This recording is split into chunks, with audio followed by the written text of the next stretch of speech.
الفيديو الذي سنراه اليوم كلما رأيته أتذكر أهل النار وأشمئز منه.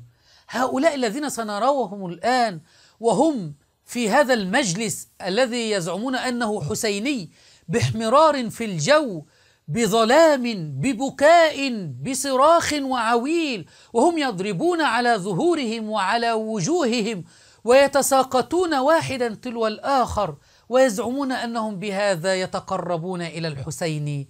نعوذ بالله من البهتان.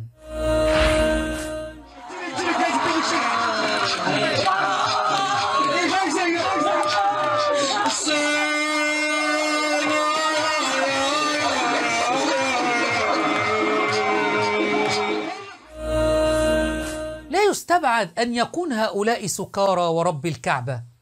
تذكر يا من تريد أن تتشيع أو من تفكر في التشيع، تذكر أن هذا سيكون مصيرك إذا أصبحت شيعي.